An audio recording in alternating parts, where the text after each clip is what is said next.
We are live. Welcome to the Money Line. It's your time to shine. Everyone, put your hands together. We're back. Boom. So, Here we go. just to remind people, this is just pure fun, no holds barred. We're just like to talk sports here tonight on a Thursday night, 10:41 Eastern Time. Lots to talk about, James. What do you want to get started with here tonight? Well, let's get rocking and rolling here with some Blue Jay talk.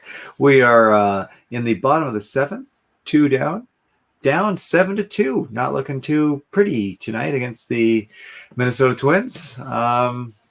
Just not a very good ball game.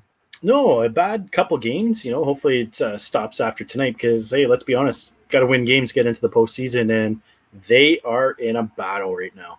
Yeah, man, it is tight. They are half a game behind the Yankees with a game in hand, and this is the game in hand. So we'll see what happens here. They could go a full game behind. I was really hoping to have a little tie up here, but we were just talking about the scheduling, and it sort of looks like it's in our favor. We got 3 more after this against the Twins, and then 3 against the Yanks, and 3 against Baltimore. So not too bad of a schedule. Boston and New York have to play each other, so that'll be interesting. Somebody's got to lose there. We just gotta go on a 9-game winner here and finish her off strong. I'm going to be honest. I think if they go on a 9-game winning streak, they make the playoffs. It's pretty simple. But realistically, what do you think their record has to be over the next 9 games to make it in? I think if they, well, it depends. If they go 6-4, but 3 of those wins come against the Yankees, they'll be in pretty good shape. But I think 7 is probably a safe bet. I think if they go 7-3. Well, you got to consider they're losing this game tonight, so they got to go 7-2. Right. I think if 7 is, they have to. Yeah. 2 of 3 against the Yankees is a given. Need that. And sweeping Baltimore has to happen. With that being said, then we can still just win Split 2 of the series. next. Yeah, but I really think we got to win the next 3. Yeah, you really the ball's in your court right now. You really want to just win outright, and it's up to you. You don't want to be scoreboard watching. You don't want to be counting on anybody else. It's let's talk a little bit about the Yankee schedule. They got 3 against Boston, 3 against the Jays, and then 3 against Tampa Bay to end the season. That is not easy. I would not be surprised if they went 4-5 or 5-4. I'm very quick to get down on this Jays team, but you know what? The ball's in their court. Even with going down, being down a game after what looks like they're going to lose tonight, it's essentially the ball's in their courts. They are playing the Yankees at home next week. That will be a great series. I'm telling you, if this team makes it into the postseason, look out. These guys are young. We got 3 of the top 10 pitchers in the ERA. We got Cy Young winner and Robbie Ray. I'm announcing it now. That's a lock. I don't know the Vader's lock. Oh no, we know how that is.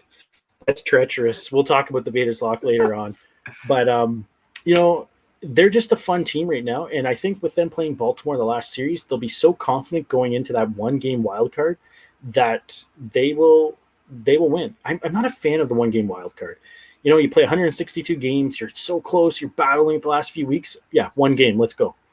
I'm torn. I'm torn on it. It's cool. It's fun. It's exciting, but it doesn't necessarily get the best team into the playoffs. No, and you know what? I'd like to see that at least be a 2 of 3. I agree. 2 out of 3. Winner advances. Like that way better. But you have 1 bad inning and you miss the playoffs. Like, I don't know. It kind of sucks, but it's fun though. A lot of pressure. It makes it super exciting, but no. Hopefully, while we're chatting here, big inning, they get the tying run to the plate or something, make it a little interesting. We'll see, that's the thing. We're counting them out. They still got 2 at-bats, and this offense is extremely potent. We know that. They have you're talking about the pitching. They have 3 of the top 5 RBI getters and run scorers. They got so many talented weapons there on offense. It's Danger Bay. Yeah, absolutely. Like I said, you know, one thing that was interesting too that they DFA'd Jake Lamb there today, which I kind of Oh, liked him. I didn't Which see which that. tells, well, you know what? I kind of understand the move because he's not eligible for the postseason No, roster. Must mean Espinal, I think, is due back, and as well as Kevin Biggio is down in the Buffalo. tearing it up while he had a Yeah, couple good games there. so that shows to me that they're ready to come up. I'm a huge fan of Espinal. That guy's worked hard and earned himself a spot on this team, man. Hopefully, he can bounce back from his injury and do what he was doing. He's just a grinder, scrounger, just gets things done, man. So Yeah, agreed. I really like Espinal. He was fantastic when he was there. Looking forward to having him back. Nothing against Valeria or Valerina or whatever Ballerina, but I don't think he doesn't bring the full package there that they need right now at this time, and he's okay, but I think they're lacking a bit there at third right now. yeah, absolutely. And I'm okay with Espinal. His defense is good. I still Great think next bat year too. they're still going to give Biggio a shot. I still think they have to, just because of who his dad is. So, Who's his dad? That's awesome. That totally threw me off, by the way. Right. I do have to let the viewers know that I'm more attentive this week. Last time we did one, I was like 3 drafts going on. I was like, didn't even know what we were talking about. But, I did come out that last episode. I did say Dallas plus 8.5 in the season opener. Nailed it. They almost won it outright, which is crazy. So, but yeah, we got some football picks for people if they want to follow me. I know, James, I hit that nice little 6-game parlay there on Sunday. That was a little woo-ha. So that's what I call winner. That's what I call winners now. Woo-ha, woo-ha. That's fun. It's like Busta Rhymes over there. Yeah, well, what? I didn't even realize that, but yeah, woo-ha. How about them Buffalo Bills? That was a nice little after losing week 1. Yeah, you know what? I did mention that in our little group chat that Buffalo was going to bounce back. Division, they couldn't go down 0-2. They played a solid game. Defense and all. And just the defense really stood up in that game. So that was nice to see. Now they're 9.5-point favorites this week against Washington. So the Washington football team. Yeah, so I don't know. I think Buffalo wins, but it's a big spread. But you know what? Big spread. I like it. I loved 3.5. Well, in our little thread there, I said to take them by 7. Get whatever points you can get on that. Get a little juice action. Get some big balls going on there. I was feeling good, and rightfully so. Nice 35-0 win. Oh, it's fantastic. I love it when games win that easily, though. It's just when you don't have to sweat it out and you're just watching magic. I do have to say I needed 4 more points out of Jacksonville for another nice little 6-game parlay. I don't know why I would like Jacksonville till they've done something, but they're facing Denver, and I was like, maybe they can stay within a touchdown. They lost by 10. All right, nice little valid attempt on my part. So. Not bad. That's a pretty good run, though. You almost I got the 2 6-gamers. I got the participation ribbon for that one. Nice. That's a good little ribbon. Yeah, add it to the collection. Got a lot of those.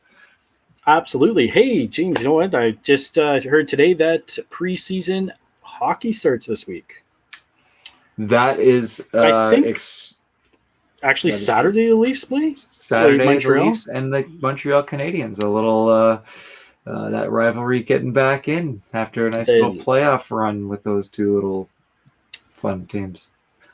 Yeah, it should be. It's always interesting in Leafland, to be quite honest. I don't know. I don't know what to think of this team. I still like them, but and people are getting paid this offseason. Like, I don't get it. Cal Peterson, the goalie of the Kings, just got $5 million a year for 3 years. Like, who? Doesn't make sense. Wow, he took the job away from Jonathan Quick. Let's pay the guy. I don't know. It just seems strange. There's been a lot of signings this offseason where I'm just like scratching my head. I don't get it. Yeah, there's a lot of interesting signings all over the place.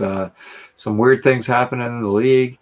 The Leafs, yeah, I'm kind of torn. Again, they're the core's there. The team looks pretty solid, but I feel like they've lost a lot this offseason, and it just doesn't seem as strong of a team to me. But I could be wrong. I think the defense is still intact, and that was, that's been the big question mark for a lot of the time. But now I'm wondering, goaltending wise, you got Jack Campbell that's likely to be your number one, and then I just don't even know if what's going to happen behind him. We were talking, I guess Mrazek is maybe take a shot at the number one job. I don't know, man. I think he will at some points. It's going to be, if you win a game, you stay in, you keep playing till you lose. You're going to see this team go through stretches where each goalie plays 5-6 games each. Kind of ride the hot hand. Some people don't like the Mrazek signing. I do, for what he's paid. But they got question marks going into the season already. Like, Riley's going to get a big payday come this off season. Honestly, probably won't be from Toronto. No, I'd rather trade him before the season starts. Get that headache off your hand and get what you can. At least, the team getting him gets him for a full year. Perhaps, get them to the playoff run or whatever. Maybe the team that gets him, signs him to a contract. But Riley's expecting it to go.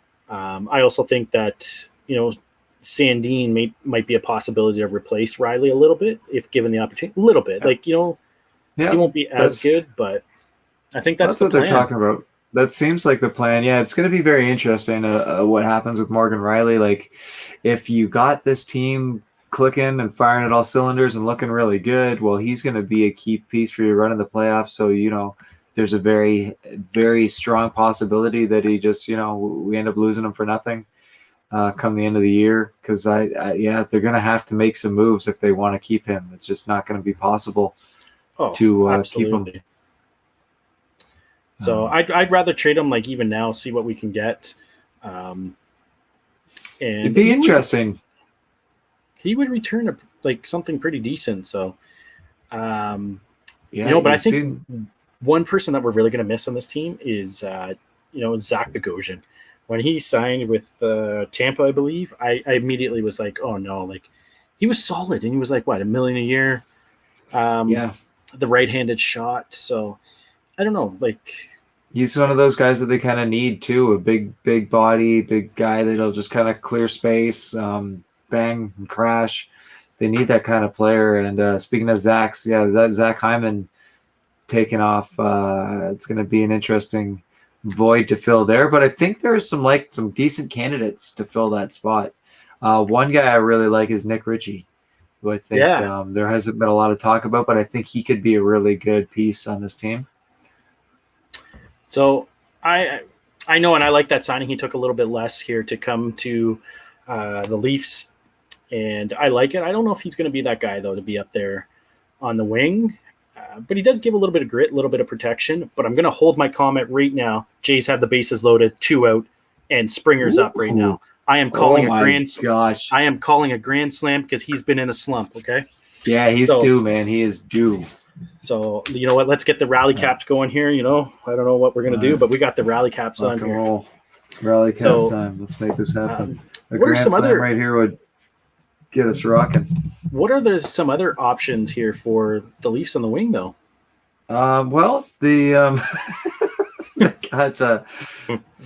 Maybe we could see Nick Robinson. He's going to be given a real shot this year. I think he'll got be top 6. Yeah. They're saying Mikheyev is not going to be dealt. He made a comment that he wanted to be traded, and they're saying nope, he's going to be a Leaf. So they're probably thinking a top 6 position for him too. It'll be interesting to see what happens here. It sounds likely that Marner and Matthews will be sticking together, which means who's JT going to be playing with? Nylander. Right. Forgot about that young man too. Yeah, not a bad guy to have. See, now I wonder if you would consider putting Nylander, Marner, the M&M line, Matthews, Marner, Nylander. I don't know. Now you got maybe way too much firepower there. Yeah, I like a lot of guys that do the same thing.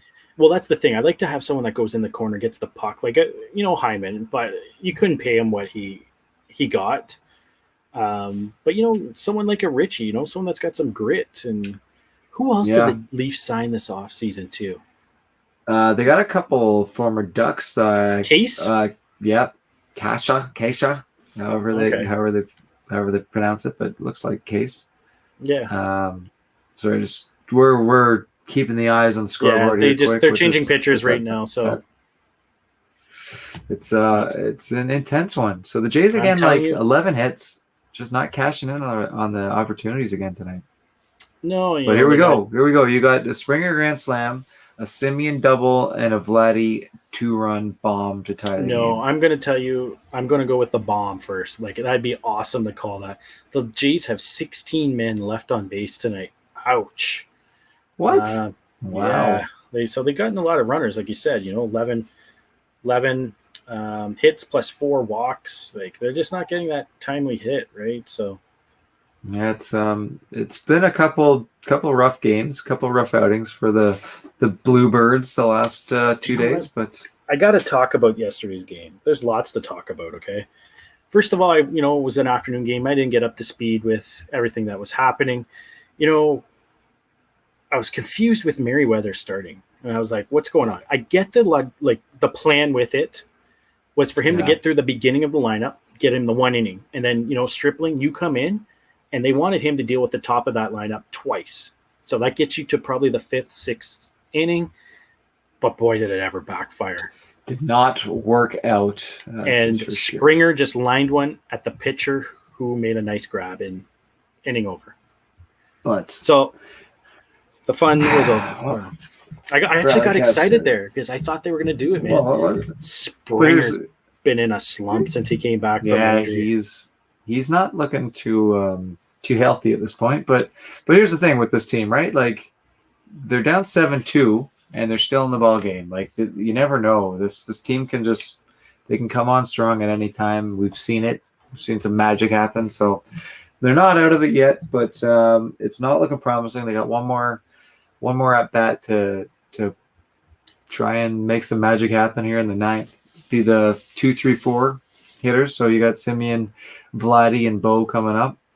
We'll see what can happen. I really, really thought that was going to be their inning there. I'm not gonna lie. So they needed to at least put 1 or 2 up. Nice little ripper up the middle past the pitcher would have been okay. Cash in 2, and then you're only down 3. But it's a tough one. Tough one to swallow. Yeah, so let's talk a little bit about what had happened there in the Tampa Bay series with Kevin Kiermaier. What a wiener.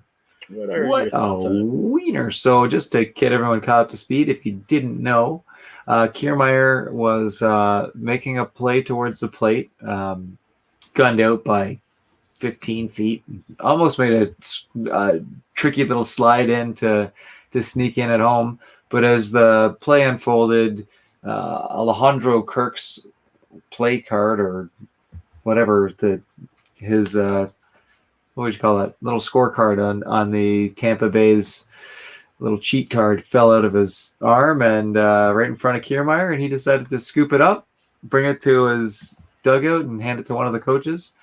And then they didn't give it back, which whatever. It's you want to do some stuff like that, you go ahead. And then Mr. Ryan Borucki looked like he took it upon himself to throw one in Kiermaier's back when the Jays were down 7-1 yesterday, which good on you. He's going to get my applaud for that. I think that it was warranted. I think that somebody had to do it, and the timing and everything about it was kind of perfect. For when it happened, there was a lot of chat. Like, if Manoah does it, that would have been bad news. He would have been suspended for a bit. He's already had problems. You don't want to lose him.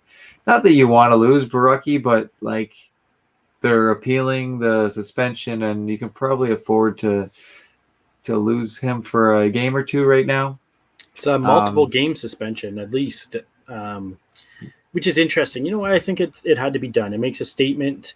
And you know what? He's not trying to injure Kiermaier. He threw, shoulder blades. You might get a bruise. It's just, it had to be done. One thing I wanted to question is Alejandro Kirk. He saw the guy grab it. Why send the bat boy over there? You get up and you go after that. I'm not saying start anything, but your team has to come and back you up. This has been a couple times recently where this has happened. Dating back to the Baltimore series where Montoya just lets his pitcher get chewed out by the Baltimore manager. I don't understand. I was so excited with the Montoya suspension because I'm like, the team's gonna win now. Like, this guy's got the worst decisions ever, and then it came up in a conversation that he could potentially win manager of the year. I almost puked. This guy does not deserve one vote at all. Like, we would be in first place if we didn't have him.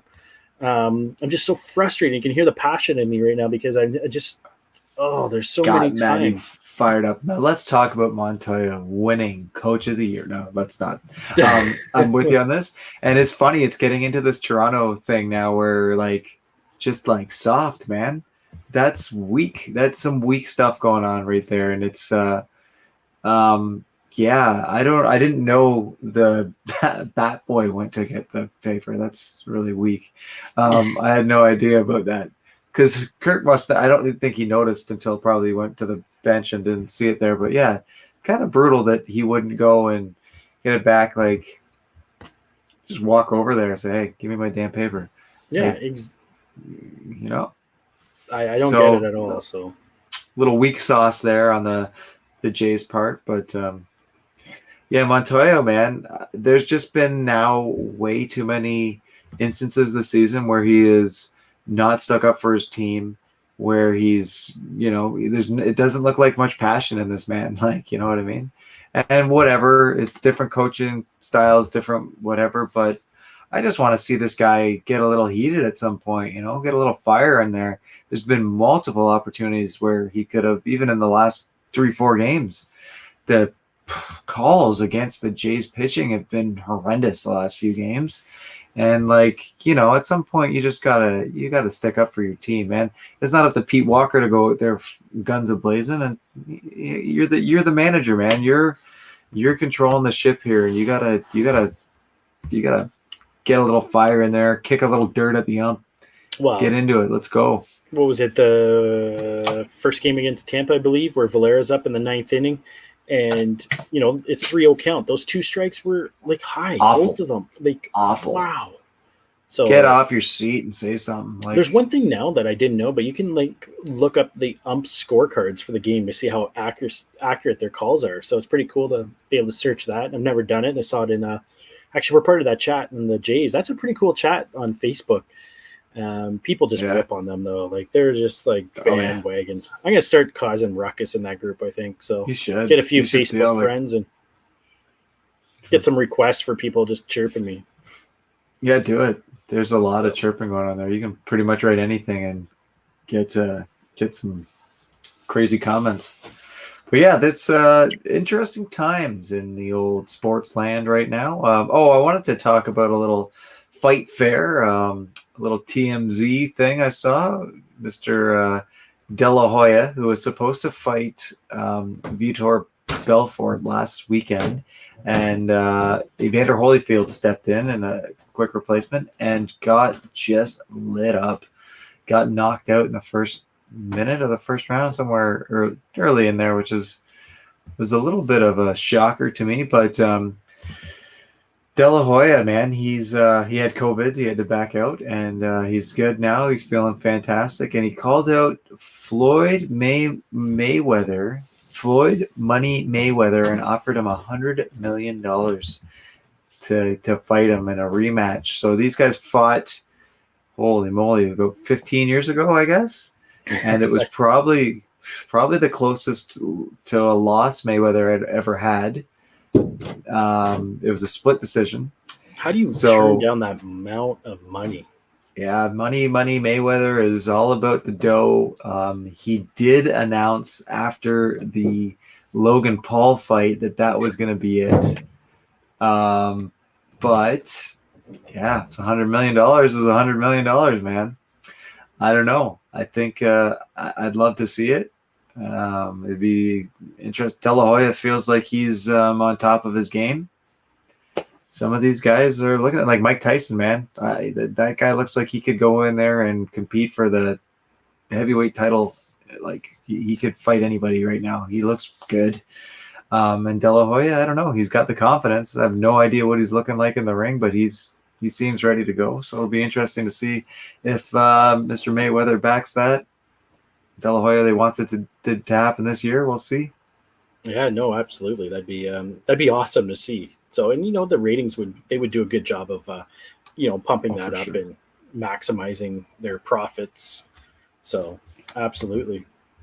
Nice. Yeah, well, let's get into some football and your picks for the old weekend here. Right now we got a real banger going on with looking like the Carolina Panthers about to take big dub against the Houston Texans. Terrible Thursday night game. The Carolina Panthers, who for the record are 2-0, going against the Houston Texans. No, they're about to be 3-0. Oh, they're going to be 3-0. Yeah, right. Yeah, which is bizarre. Without Christian McCaffrey, and I do want to throw this out there. In my one fantasy league, I had the first overall pick. I passed on McCaffrey because, you got to make these decisions, and I took Doug Henry, who last week put up 41 points, led me to victory because woo-ha, woo-ha. This guy, yeah, in my fantasy leagues, I actually had a losing week, I think. But it's all good. Yeah, no, I do want to say if Carolina holds on to win this game by 3, that is all 3 Thursday nighters I have hit this year. Point spread. First 2 were awesome. I hit the money line on the favorites, but I took the dogs. So who let the dogs out? Oof. Matty V did. So Matty Money Vaders taking the moniker now. Look at this guy. He's been fire. Thursday nights, take him. But money line. We are going to be let everyone know we are going to be coming on Thursday nights, 10 p.m. Eastern time, because we gonna talk a lot of sports. Give football picks. I'm super pumped for this weekend. There's a few games like I am dialed in on. And okay, let's hear them. Well, you're going to hear them. Whether you have no choice, okay? I can't wait. The one I'm game on the edge of my seat. That is probably going to be the marquee matchup of the week is Tampa Bay and the Rams. And I'm baffled by this line of the Rams favored by half a point. I know it's in LA, but half a point. I'm getting some different. I got some different lines here. Oh, what's your line now? Well, so I got the Buffalo game that you mentioned earlier. I'm seeing the Bills as 7.5 point favorites. So the Bills are actually down to 8.5, and I'm looking at the Rams favored by half a point. So these are okay. So the lines I have are probably what came out at the top of the week, and they just haven't updated some because I got the Bucks minus 1.5. That might be the more accurate, to be quite honest, but I would still take that. Like I was making my prediction based off Tampa being a dog. How can we not bet against Tom Brady? This guy is like, I don't even think it's going to be called the National Football League anymore. It's going to be called the Tom Brady League. Is this guy? He's 44, 5 touchdowns last week. He's unreal. Come on, and Gronk. Holy cow, Gronk's looking like he's just fresh out of university here, just partying it up. Just ready to go. The Tampa Bay, man. The Tom Brady. I've always had a hate on for him, but the man is the GOAT. There is no doubt, hands down. Let's not even put a comparison. Like maybe we can talk Mahomes in 20 years from now, but like Tom Brady, there's no one close, man. There's no one close. Yeah, I agree. And I'm all about the plus lines in the NFL, and there's a few beauties this week, I think. One being, I can't believe I'm about to say this. I almost choked when I started to say it. The Jets plus 10.5 against Denver. I know Denver's 2-0. They will be 3-0 after this game, but you know what? I'm going to take the Jets to get a turnover, pick 6 or a fumble, and keep the game close. 10 points is a lot. So, and I don't think Denver's got the team that will blow you out. With that being said, they could win 42-0. I don't know. That's hilarious because in my head I was about to say that the Broncos are going to win that one 42. That doesn't surprise me. Funny. But 42 was actually the number that was in my head. That's funny. I also like, and I wouldn't. It'll be on a couple tickets, but Green Bay plus 3.5 against San Fran. San Fran, holy cow! Talk about depleted with injuries. This team has lost probably 6 running backs, I think, since the beginning of the year. Like, it is awful, and I just think Aaron Rodgers, they can still lose by field goal and you win that game. All right, I'll take it. So yeah, it's a pretty solid bet. Now, how about the real deal Cleveland Browns? Are they for real? Are these guys as good as they can be this year? So I don't want to take that 7.5 this week.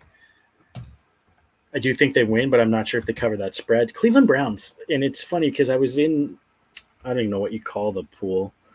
Basically, you just pick teams to have the most wins for the season. So there's no work, no maintenance, nothing. I think I had the 7th overall pick, and I took the Cleveland Browns. I even typed and said, I can't believe I'm saying this, but I'll take the Browns. So I'm expecting them to have 10 wins for sure this year, but I don't know, it's hard to say. Are the Browns the real deal? Like, I don't know, but sounds weird. Beckham's hurt, so that makes a big. Actually, I think they lost. Big difference. Pretty sure they lost Landry last week too. So, man. But that backfield with Chubb and Hunt, like that's decent for sure. Yeah, it does show Landry out with an MCL. Yep, so he's out for a bit. Yeah, so that's a tough blow. Yeah, so you want to give us your top picks here? Where's your gold? Where's the Vaders lock at this week? The Vaders lock. I'm really liking the plus lines this week. And James, while I'm looking at my picks, look at that Kansas City Chargers over under. Okay. Okay. Just because I want to see it here a number. I'm expecting it to be around 56 is my guess. Okay. So I got 54.5 here. Take the over. I think that's the shootout of the week. We're going to see Herbert and Mahomes go to town, and we're going to see some points. There's the gold lock. Like 80. I think it's going to be 42-41, and Harrison Butker is going to kick a game-winning field goal. Like it. I see that one being an easy 60. Yeah, I like it. So, we got 7 teams that are going into this week 3 with 2-0. Let me see if I can pick one team that I think might fall off that bandwagon. I don't know. The Raiders, facing Miami. I don't know. It's going to be an interesting week. So it's a great week. Some really good games here. Yeah. The Pittsburgh-Cincy game I stay away with 4.5. I really like Green Bay plus 3.5. I like the Jets plus 10.5. I like the over in the Kansas City game. I struggle with the Atlanta Giants game. I've always been an Atlanta Falcons fan, but they are awful. Awful. So yeah, that's a tough game. There's a few ones there. Now, what about some of y'all in those survivor pools rocking out the first few weeks here? A lot of people falling off in that crazy game on Monday night, the KC Sunday night of the Kansas City Baltimore game. What a great game! Wild finish that was, eh? They always seem to put up a good show for sure. Yeah. So, any of you on your survivor picks? I don't know who you roll with this one. I would say Buffalo Bills if you didn't take them last week. Honestly, you go kind of want to Buffalo. Even though I'm going to say there's still a chance for an upset, but you got to take Denver. Get out of town. No, Denver this week. I see. I think Denver. I honestly, there's something about the Jets. I feel like I'm going to hear go Jets, go. I don't know, but they're traveling into Mile High, which is always tough. But I hope some people in our chat listen to these because I'm pretty serious about my picks this year, and it's all been about on the a run, dogs, friends. So, Oof. And you're in the dog pound, baby. Yeah, that's awesome. So, nice, I like it. Good pickings. All right, breaking news: the Carolina Panthers in the Houston Texans game is final. So 24-9. What a dud! What a dud! And on that note, the Jays have officially lost as well. And you know what? One thing we didn't talk about with the Jays, and maybe we should give a little bit more credit. Seattle Mariners, I believe, are 2 games back now. This is getting interesting too, right? Like, don't count them out. I know they have a little tough schedule as well, but big win today. Yeah. So let me just pull up the standings here. Let's take a look. Let's hear it live. Hear it first here. We're right up to date. We got the wild card matchup in the AL. The Boston Red Sox with a 2-game lead over the New York Yankees, with the Toronto Blue Jays now 1 game back from the Yankees. It's going to be tight. The Mariners are now, I believe, I think they're just 2 games back from the wild card as well. So it's going to be a tight finish here, man. Yeah, it's going to be definitely interesting for sure. I can't wait. The one thing we got to think about too, and we'll be deflated if the Jays don't make it in. These guys didn't even have a home at the beginning of the year. Like, they've had 3 different home parks this year. The teams played so well. It'd be nice to see them get in, because I really think them and the Rays in the 7-game series. Now? Oh, yeah, that little bit more. But I love it. Yeah, man. And if they can just go on a tear here, I really would love to see them get some home field advantage in that wild card game. I know it's a big step, but like we're saying, they got 9 games left now. Go ahead and just go on a run, win all 9 of them. I'd imagine that would put you in that top spot. Get a little home field advantage for that wild card game, which is actually going to be pretty huge. Oh, absolutely. Right? You got that 1 game, you want to get home field. You want to get that last bat. So it's lined up that I guess Berrios is going to be their guy for that game if it comes down to it. So we'll see. He's been solid, I'll say. He hasn't been the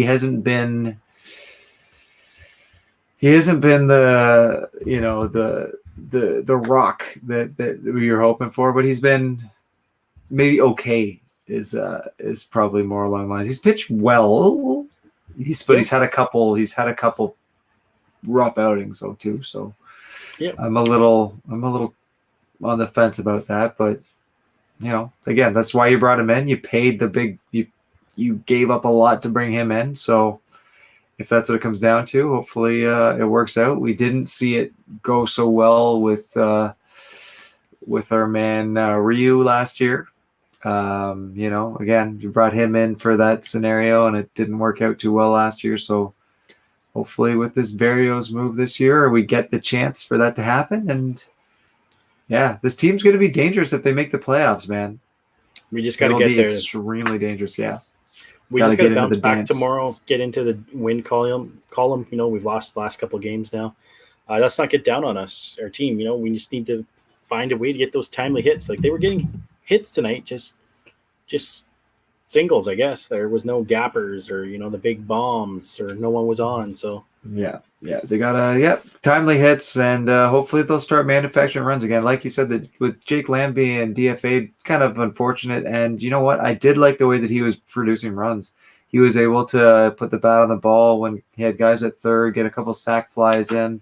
Not enough of the guys are doing that. Like, just those timely hits, even the sac flies, getting the bunts down, which doesn't even seem like an option in Blue Jay land right now. But, what's a bunt? What's that terminology? I think we only take full swings from our ass in the first pitch. That's all they do, right? They're pretty good at that.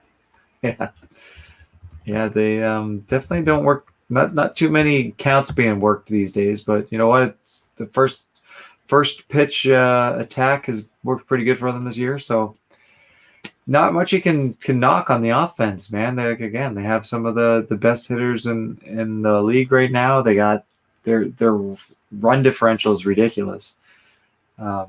So we'll have to hope that these last 9 games they go on a tear. They've been fantastic in the month of September. So let's go. In August, the beginning of August, they had a 6% chance of making the playoffs, and up until a couple of days ago, they were sitting at 72%. So I just want to put this out there that the Jays, Boston, and the Yankees all have the same amount of sacrifice hits this year, averaging .07 a game. So I just did a quick hilarious. Just pulled that stat up here, and Tampa Bay has the least at .04, which is interesting. All like leaders, and the least amount. So that's surprising to me. I feel like Tampa would be like one of those scrounge teams that would have like a lot, but I guess not. That's what I would have thought. That like they got probably all 0.4% against the Jays, I guess, because they they really seem to just move runners over, do the little things, man. Absolutely. Stealing scorecards and whatnot. Hey, you got to do what you got to do, man. Yeah. Hey, again, like you can't complain about it and cry about it and just go get the paperback if you want it that bad. See Charlie talking to Kevin Cash the next day at the batting cage, like, hey, can we just get that back? No. Yeah, we need that for this game. Under the bridge. Aqua under the bridge, man. Yeah, exactly. So it'll be interesting to see what happens going forward. But we got a couple big games on the horizon. Minnesota's been a little bit of a. This happened last series against Minnesota, though, right? Lose the first one, and then we'll take the next few and get ourselves back in that driver's seat. The pressure's on tomorrow. Whoever's starting, they need that game huge. So. Yeah, we're gonna look for some fireworks, and hopefully the boys come hot. I'd love to see Vladdy get that 50. Countdown's on now. 4 homers to go with 9 games left. Love to see him hit that 50, man. I think he does it. I think so too, and that would put him, I think, as the youngest to hit 50. I believe. So yeah, it'd be cool to see. And hopefully we get some fun and some fireworks to finish this year off. Let's go, Blue Jays. I hope so. And happy Saturday. We'll be watching those Leafs and Canadians on the preseason and listening to check out the Sunday picks for Vaders. Maybe we'll start a little Instagram page and throw some picks up there. I think that's probably a good idea. I love it. Get your picks on. Yeah, let's do this. I think on that note, unless you got anything else you want to talk about? No, I think we're probably good. Fire it up. So, yeah. Barrios is pitching tomorrow for the Jays. So there we go. So lining up. Let's get that. Oh, against his former team, too. This is going to be a big one. Tomorrow's a nice one. Let's see it. So for sure, next Thursday at 10 p.m., you can catch us. We might try and sneak in a special Sunday nighter or something here with some football. But for sure, Thursday nights at 10, we're live. And we should be down to about 3-4 games by then. So we should have a little, I think it'll be just as tight. So it'll be a tight race, but hopefully we get some magic in. Keep your eyes peeled, and thanks for tuning in. So long. So long, sir.